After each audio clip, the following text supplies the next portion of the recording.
Diz assim a palavra de Deus: portanto, irmãos, sejam pacientes até a vinda do Senhor.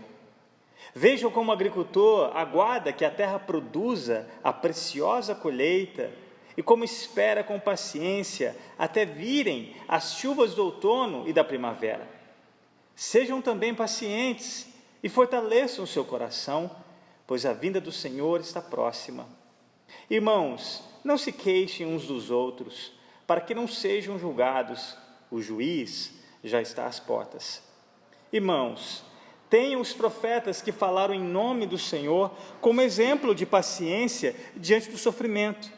Como vocês sabem, nós consideramos felizes aqueles que mostram perseverança. Vocês ouviram falar sobre a perseverança de Jó e viram o fim que o Senhor lhe proporcionou. O Senhor é cheio de compaixão e misericórdia. Amém. Até aí. Você pode se assentar. Vamos ter mais uma palavra de oração. Curva a sua cabeça. Santo Espírito de Deus, nós confiamos, cremos que o Senhor inspirou essa palavra e nós clamamos e reconhecemos a nossa dependência e pedimos que o Senhor ilumine a nossa mente. Pedimos que o Senhor leve os nossos pensamentos cativos à obediência a Jesus Cristo. Não permita que sejamos como aquele solo superficial, mas prepara o nosso coração para receber a preciosa palavra implantada nos nossos corações, para que possamos dignificar a Cristo Jesus, não só como nosso Salvador, mas como Senhor das nossas vidas, em obedecermos e vivemos em conformidade à palavra dEle. Faça isso, para a glória do nome do Senhor Jesus que nós te pedimos. Amém. Meus irmãos, conta-se num livro, num clássico da literatura, conhecido como a Odisseia, de que em uma ocasião de guerra entre uma cidade muito famosa grega, de Troia, Penélope, ela ficou ausente do marido por muitos anos. E ele saiu numa embarcação muito famosa, que é do qual eu mencionei do livro da Odisseia, de Ulisses. O seu marido Ulisses, durante muitos anos não voltava. E Penélope nunca desistiu da esperança de que ele voltaria. E durante anos de espera, Penélope recebia constantemente pretendentes interessados em casar com ela. Mas aquela mulher fiel a Ulisses, ela acreditava que ele ainda estava vivo, a despeito da opinião pública de que ele não voltaria. Lembrando que na época o mar era desconhecido e grandes mitos quanto a monstros marítimos. E é interessante que na Odisseia a gente vê muito isso. Mas durante longos 10 anos de espera, sabe o que Penélope fazia? Ela fazia um tapete. E ela dizia normalmente para aqueles que se aproximavam dos pretendentes interessados em casar com ela, acreditando que ela já era uma viúva, ela dizia assim que eu terminar esse tapete, quem sabe a gente pode ver da possibilidade de eu casar de novo. E durante o dia ela envolvia naquele trabalho, na confecção daquele tapete. E sabe o que ela fazia à noite? Ela desmanchava o tapete. E de dia ela voltava a fazer o tapete. Depois de 10 anos, Ulisses volta. E de fato, ele não estava morto. E ela casa e ambos vivem felizes até o final de suas vidas. É só uma ilustração interessante em relação a essa história, que é um mito, não é um fato, mas sem dúvidas, diante de nós, diante desses versos que nós acabamos de ler, é um fato acerca da esperança que nós temos, acerca da volta do nosso Salvador. E com esse conto eu só queria ilustrar dessa verdade que nós vamos ouvir hoje à noite, ajudar na nossa compreensão das verdades desse texto, quanto à paciência, quanto à perseverança, em meio à demora, entre aspas, desse Salvador que parece nunca vir, desse Salvador que parece não cumprir o que ele havia prometido, mas como eu disse, entre aspas, e como nós precisamos perseverar nessa esperança viva, de que Ele de fato voltará. Eu não sei se vocês perceberam, mas quando nós iniciamos lá no primeiro capítulo dessa epístola de Tiago, como um pastor escrevendo com amor, cuidado, afeto para suas ovelhas, ele inicia lá no capítulo 1, no verso 2 ao 4, falando acerca de perseverança. E no último capítulo ele começa a falar e encerrar acerca de perseverança. Então ele começa falando de perseverança e ele termina falando de perseverança. Só que agora ele faz algo parecido com o capítulo 1, mas agora ele chama aos cristãos a não só perseverarem de novo, mas a terem uma paciência enquanto eles esperam esse retorno. E na semana passada, nos primeiros versos desse capítulo, do 1 ao 6, nós vimos como Tiago havia expressado a sua indignação, chamando a atenção dos ricos e dando uma palavra profética de condenação acerca daqueles ricos, opressores, fraudulentos, e da miséria que os aguardavam se eles continuassem vivendo, e que até então nós vimos que para eles não havia esperança de arrependimento, e que a condenação era certa. Todos eles iriam prestar contas ao justo juiz. Mas agora nós vemos que no versículo 7, ele faz aqui de maneira afetuosa, como esse pastor, ele fala irmãos ou amados irmãos, e ele está falando para aqueles pobres, ele não está falando mais para os opressores, ele está se dirigindo aos oprimidos, ele está falando para aqueles que não eram ouvidos diante do julgamento, aqueles que haviam clamado a Deus, e Deus ouviria o clamor deles. E aqui nós estamos vendo daqueles que choravam e lamentavam, e que um dia finalmente haveria uma alegria indivisível com o retorno do Salvador. Olha comigo no verso 7, de novo, por favor. Ele diz: portanto, irmãos, sejam pacientes até a vinda do Senhor. Vejam como o agricultor aguarda que a terra produza a preciosa colheita, e como espera com paciência até virem as chuvas do outono e da primavera. Então ele começa com portanto. O portanto está ligado a algo que ele havia dito antes, ou seja, diante de tudo aquilo que nós vimos na semana passada. Se você não estava aqui na semana passada, ouça o áudio da gravação. Não perca a oportunidade de ser abençoado pela palavra de Deus, por alguma razão você não ter vindo. Nós vimos isso nos primeiros versos, dos 1 ao 6, quanto a essa condenação que eu disse do rico opressor. Mas, portanto, diante disso tudo, ele vai dizer: vocês oprimidos, vocês injustiçados, ou o justo que morria, no versículo 6, que nós também vimos, sejam pacientes. Aqui ele traz uma palavra de encorajamento: sejam pacientes diante da opressão, diante da perseguição, diante da injustiça. E nós vemos mais, ele traz uma ilustração, de novo, né? Tiago, ele é muito rico nessas ilustrações do cotidiano, no dia a dia, para a aplicação daquela verdade que ele queria que aquele povo entendesse. E aqui ele traz uma ilustração que não é muito distante de nós, na verdade. Moramos num estado agrícola. Se você sair de Anápolis, embora seja uma cidade grande, nós vamos perceber muitas áreas rurais, não é verdade? E ele vai chamar a atenção para eles, assim como Jesus fazia, não é verdade? Olhem para as aves, olhem para os lírios.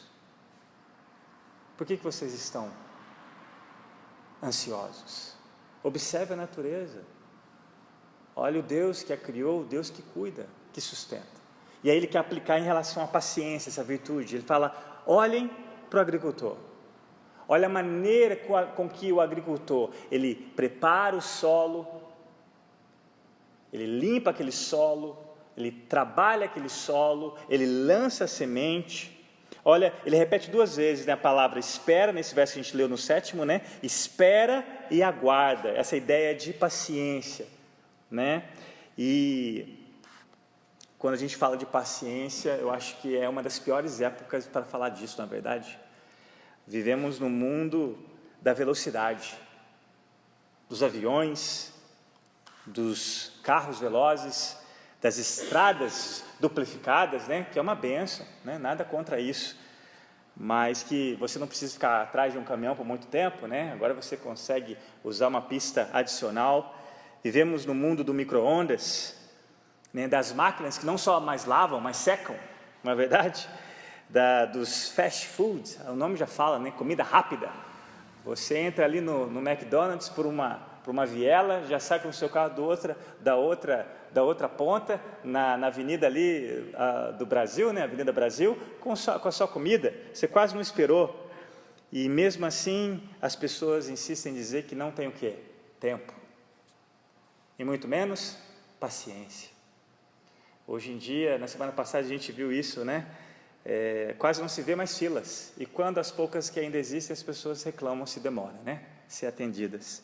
Então, todo o avanço, meus irmãos, da tecnologia, nesse sentido que eu falei, da internet veloz, se você é da minha idade ou mais velho, você vai lembrar da internet de escada, da internet que você tinha que esperar, fazer um barulhinho, ela era de escada, era lenta para abrir uma página. Hoje em dia é impressionante a velocidade das páginas que você abre, dos downloads que você faz simultaneamente, sem dificuldade nenhuma, e assim mesmo, quando acontece alguma coisa, as pessoas falam que a internet está lenta, né? Mas diante desse todo avanço da tecnologia, acontece algo muito sério na sua e na minha vida espiritual, se nós não tomarmos cuidado. Nós começamos a projetar isso no nosso relacionamento com Deus. Você começa a achar que Deus está demorando, diante das suas orações, que você insiste, talvez na mesma causa, e parece que Ele não atende. Você acha que na sua vida espiritual deveria ser como acontece no fast food. Você precisa ler a sua Bíblia e você já precisa andar no Espírito. Não, meus irmãos, com Deus não é assim.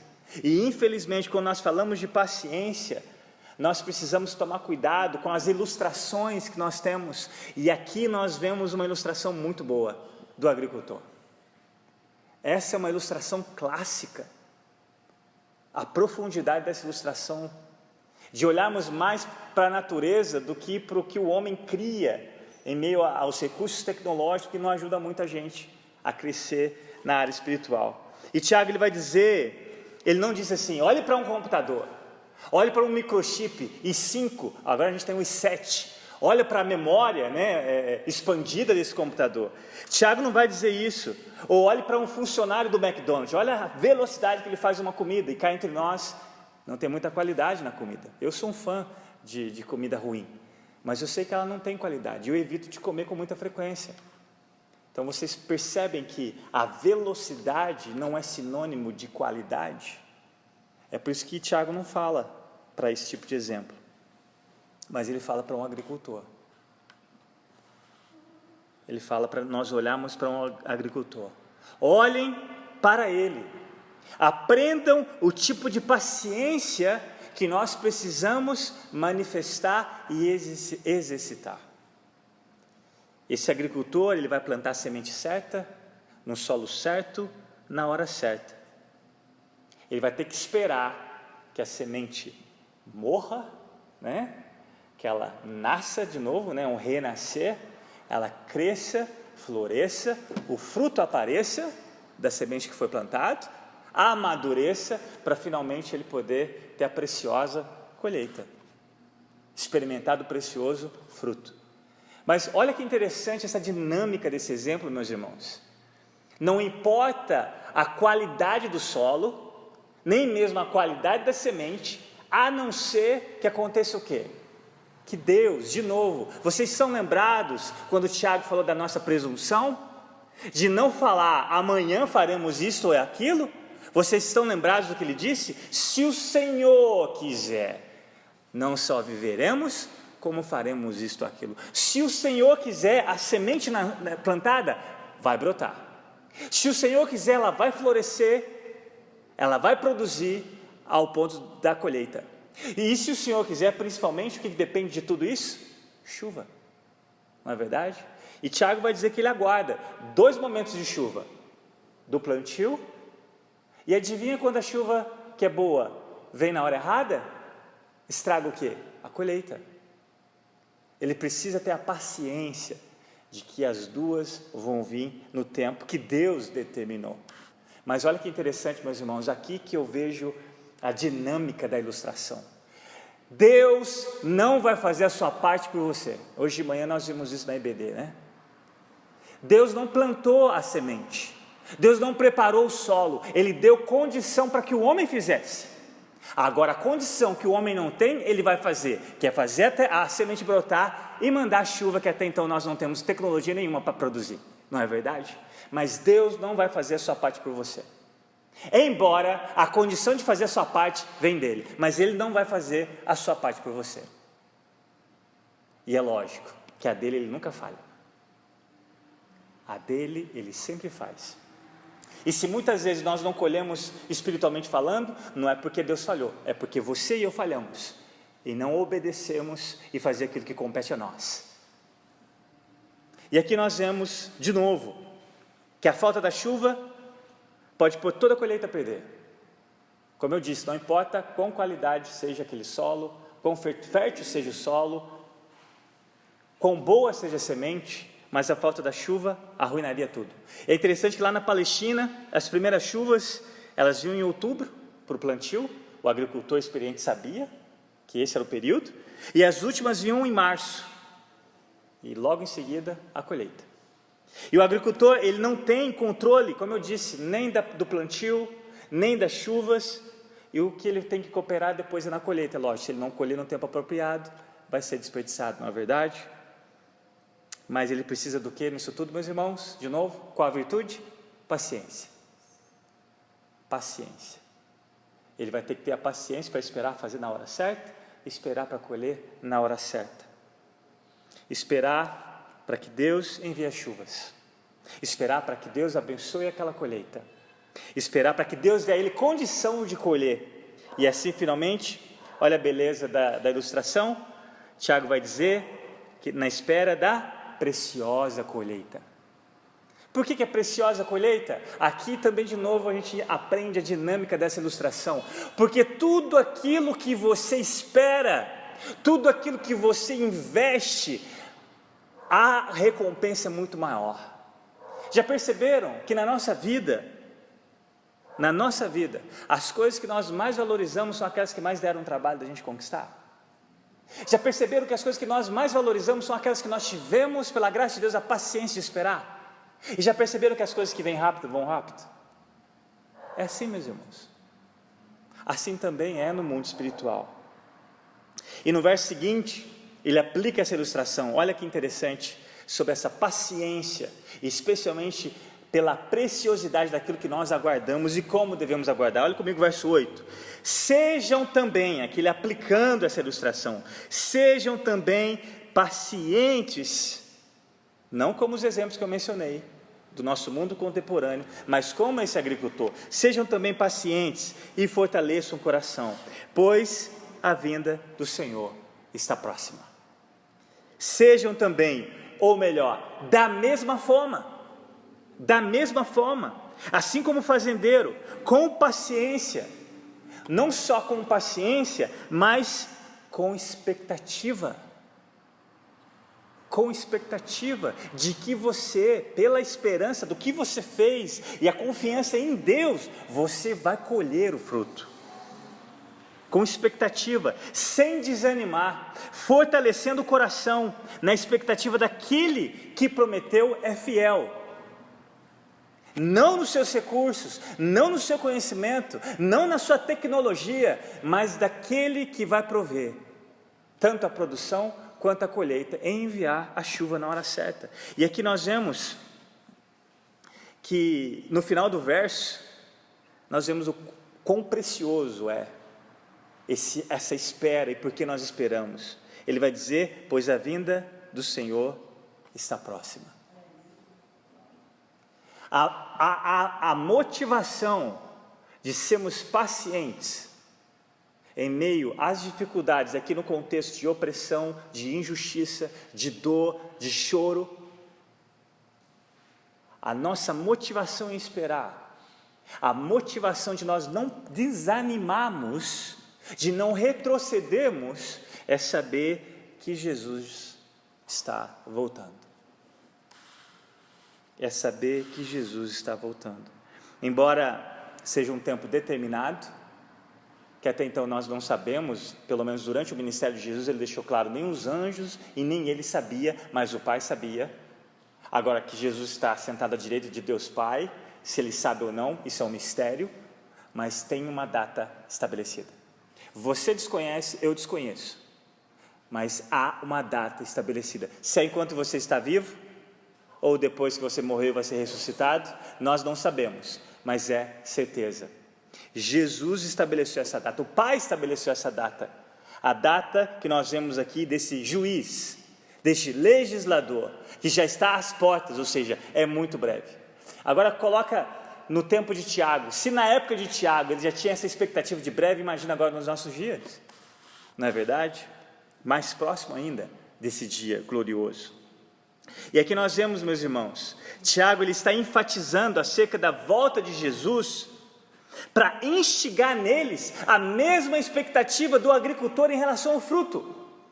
Ou seja, se você vive uma vida justa, se pela graça de Deus você pratica boas obras, você um dia vai ter a recompensa de ouvir as palavras do nosso bom pastor, servo bom e fiel. Meus irmãos, se isso não te motiva, eu não sei o que te motiva como cristão. Se isso não motiva você a ser cristão, eu não sei qual é a motivação na sua vida. De saber que a despeito de tudo que você vive e sofre nesse mundo, marcado pelo pecado, saber que um dia, às vezes muitos achando que você está errado, um dia você ouve dos próprios lábios de Jesus, servo bom e fiel. De você permanecer, perseverar, esperar, para que finalmente você ouça isso. Sob essa perspectiva, meus irmãos, nós vamos entender por que Paulo sofreu como sofreu, por que ele não desanimou. Por que Paulo não desanimou? Porque Paulo, até hoje, não existiu um evangelista como Paulo foi. Olha as palavras dele em Romanos 8,18. Considero que os nossos sofrimentos atuais não podem ser comparados com a glória que em nós será revelada. A motivação de Paulo, ver que aqueles sofrimentos eram momentâneos e insignificativos diante do peso de glória, era isso que levava ele a ser quem ele foi, a fazer o que ele fez. E essa tem que ser a minha motivação, a sua motivação, de viver quando nós falamos para a glória de Deus, de saber que aguarda-nos um peso de glória, e que nada que nós viemos a passar nesse mundo, meus irmãos, a sofrer nesse mundo, compara. Se a gente pudesse colocar numa balança, é insignificante. Um dia em que a justiça finalmente será feita. Um dia, quando Jesus voltar, a justiça será feita por esse justo juiz e legislador. Um dia em que não haverá mais sofrimento, nem lágrima, nem dor. E esse dia, meus irmãos, está próximo. Imagine, você está talvez pensando na janta, talvez a gente nem vai jantar hoje. Você já teve esse senso de expectativa? Talvez você dormindo e de repente você ouve uma trombeta soar, de repente você vê um relâmpago, porque é assim que vai ser a vinda de Jesus. O mundo todo vai testemunhar, como um relâmpago que sai do Oriente ao Ocidente, todo mundo vai testemunhar a vida de Jesus. Talvez você está pensando na sua aposentadoria ou no seu seguro de vida, talvez você nem vai desfrutar disso. Nós precisamos resgatar esse senso de expectativa, essa escatologia bíblica, mas prática na nossa vida. Às vezes a gente se preocupa mais com a segunda-feira do que com a volta de Jesus. E você talvez não se preocuparia tanto com a segunda-feira se você se envolvesse mais com essa expectativa de que Jesus está voltando.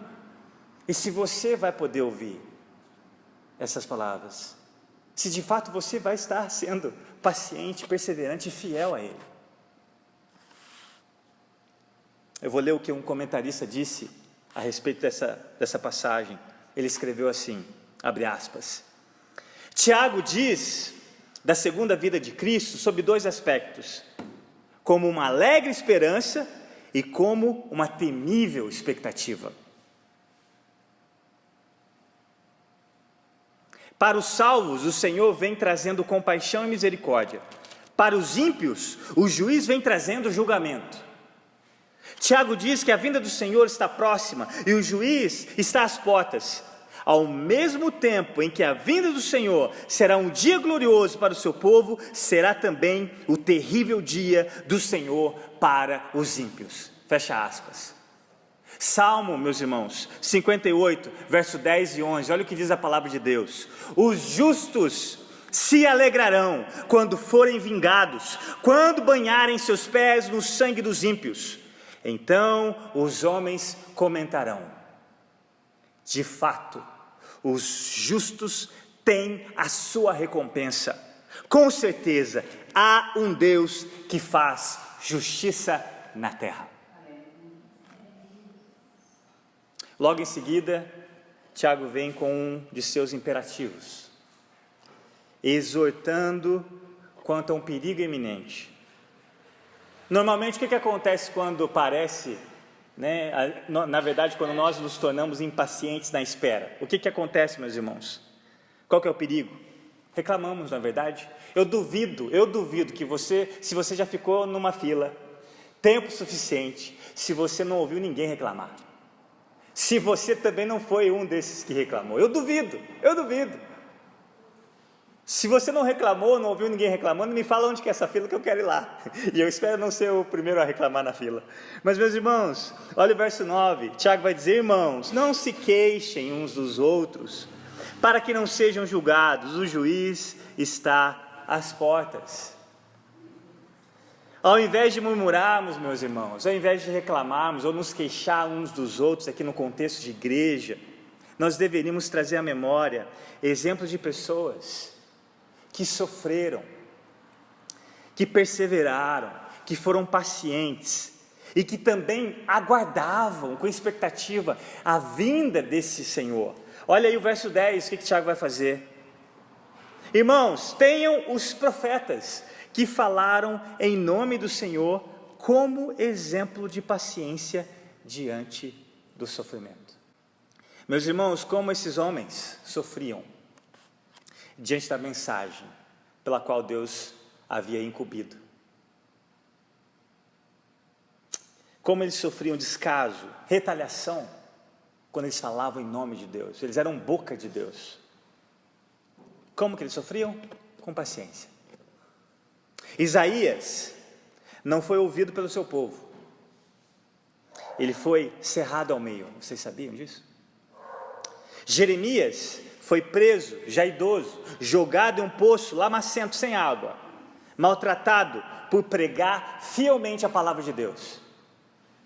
Jeremias foi um profeta que, se ele tivesse, por exemplo, nos nossos dias, a igreja lotada de gente, Jeremias estaria na porta dizendo: essa igreja não é verdadeira, essa mensagem não é verdadeira, esse profeta não é verdadeiro, não entrem aqui. E aí todo mundo ia falar: você está louco, Jeremias, olha como essa igreja está cheia, olha como esse profeta é eloquente.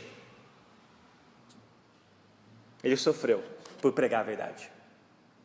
Daniel foi banido da sua terra, ainda jovem, cresceu num contexto estranho, numa terra estranha, era estrangeiro, teve que aprender a língua, aprender uma religião.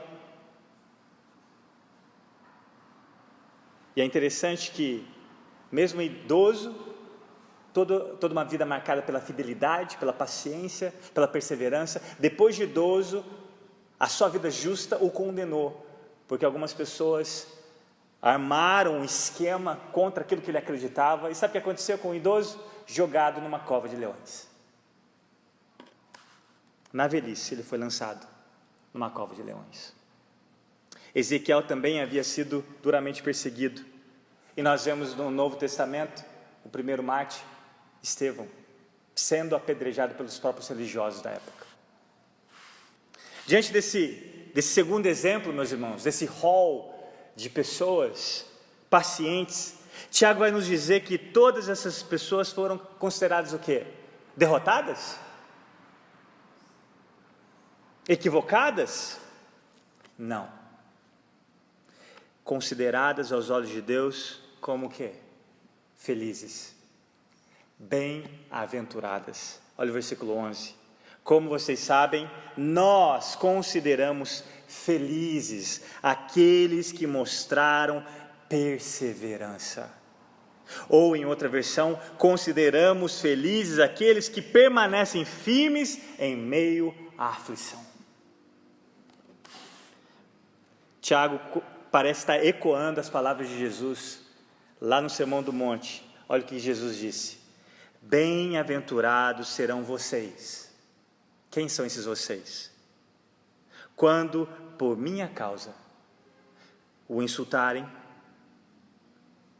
perseguirem e levantarem todo tipo de calúnia contra vocês. E aí olha o que Jesus vai dizer: alegrem-se.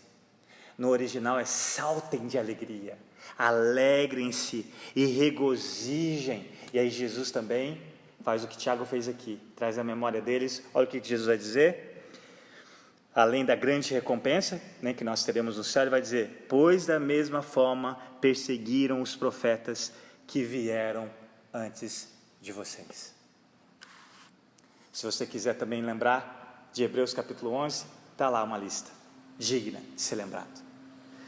Meus irmãos, nós, pela graça de Deus, não só pacientes, mas perseverantes, confiando em Deus, a despeito do que sofremos, especialmente por agirmos e vivemos uma vida justa, em conformidade à palavra de Deus, nós pertencemos a um rol seleto de pessoas.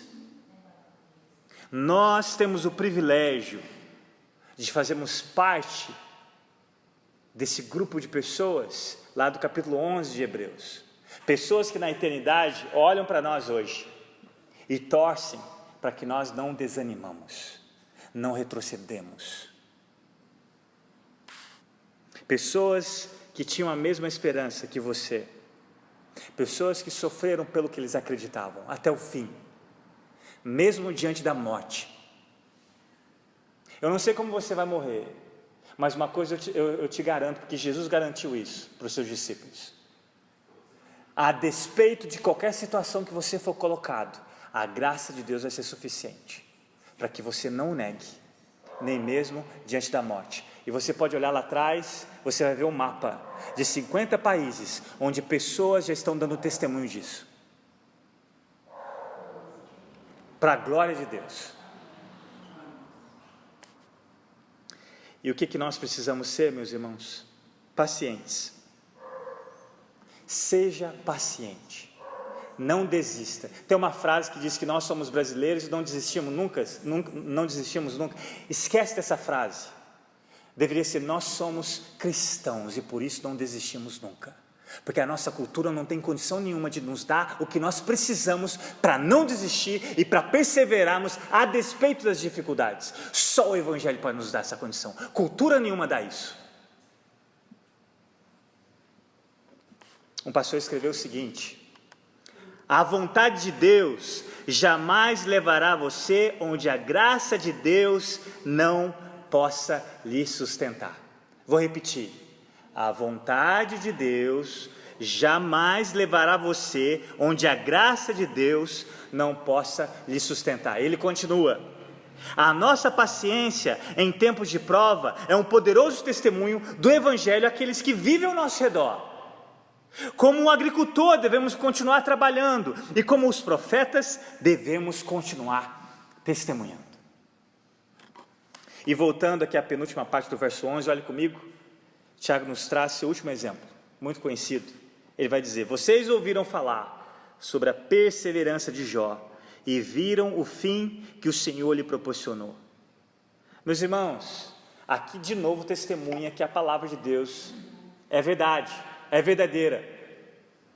Jó não é um mito, como o primeiro mito que eu comecei esse sermão, falando de Penélope e Ulisses. Tanto é que Tiago traz a memória daqueles irmãos que sabiam que é uma história verídica. Vocês conhecem, vocês ouviram falar da perseverança desse homem, todo o sofrimento de Jó e o fim que o Senhor lhe proporcionou. Muitas vezes a gente foca na paciência de Jó e esquece da perseverança de Jó. Jó não foi tão paciente quanto ele deveria, sabe por quê? Porque Jó questionou, e não há nada de errado questionarmos. O que Jó não fez, e que ele é digno de ser como exemplo para nós, é que Jó não negou o Senhor. Quando a mulher de Jó olhou para ele e falou assim: por que você não amaldiçoa esse Deus e morre? Sendo boca do próprio diabo naquele momento, Jó olha para aquela mulher e fala: você está louca, porque Deus tem o direito de não só nos dar a bênção, mas se Ele quiser também a maldição. Eu vim nu para esse mundo, tudo que eu tenho veio dele, e se Ele quiser que eu vá nu para a sepultura, que assim seja, e louvado seja o nome do Senhor. É essa perseverança, meus irmãos, é essa graça que Deus concedeu a Jó, que também está disponível para nós. Jó não tinha nada que você e eu não tenhamos, porque o mesmo Deus de Jó continua sendo o mesmo Deus, que não mudou. Que não mudou. E não se esqueça que Jó é uma alegoria, a sombra do verdadeiro justo, Cristo Jesus.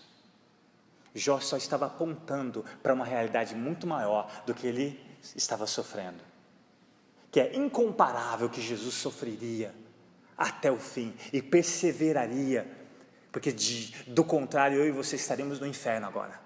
Mas graças a Deus, Jesus perseverou até a morte. Graças a Deus, Ele manifestou de maneira perfeita a paciência em meio ao sofrimento. Graças a Deus, Ele ressuscitou, triunfando sobre a própria morte e dignificando de novo o nome de Deus, justificando injustos como eu e você, porque Ele, o justo, sofreu pelos injustos. Graças a Deus por esse evangelho glorioso. Todo o sofrimento de Jó, meus irmãos, nós vemos que no fim manifesta o quê? A bondade, a misericórdia de Deus. O próprio texto vai dizer, né? Olha aí comigo, no finalzinho do verso 11: o Senhor é cheio de compaixão e misericórdia. Se você for olhar no livro de Jó, o final da vida ele tinha muito mais do que no começo da provação. Mas você já percebeu que a maior riqueza de Jó não foi ele ter sido restaurado daquilo que ele havia perdido, tanto em bens, quanto em reputação, quanto em filhos? A maior riqueza de Jó foi ele ter reconhecido a Deus como nunca antes, a ponto de dizer: antes os meus ouvidos ouviam a teu respeito, mas agora os meus olhos te veem. Meus irmãos, o sofrimento é um mistério nas mãos de Deus, para nos dar a maior bênção, de vê-lo como nunca antes, se nenhum sofrimento tivesse nos abatido, seja físico, seja emocional, seja espiritual, seja qual sofrimento te abater, dê graças a Deus por ele. Se Deus permite o sofrimento na sua vida, meus irmãos, Ele vai te dar toda a graça necessária, e no final você vai olhar para trás e vai bendizer o nome do Senhor. No final você vai agradecer a Deus, porque nada se compara, meus irmãos, com a graça de Deus em meu sofrimento. E não há desgraça maior do que você sofrer sem a graça de Deus, que te sustenta, que te capacita a perseverar e a não desistir.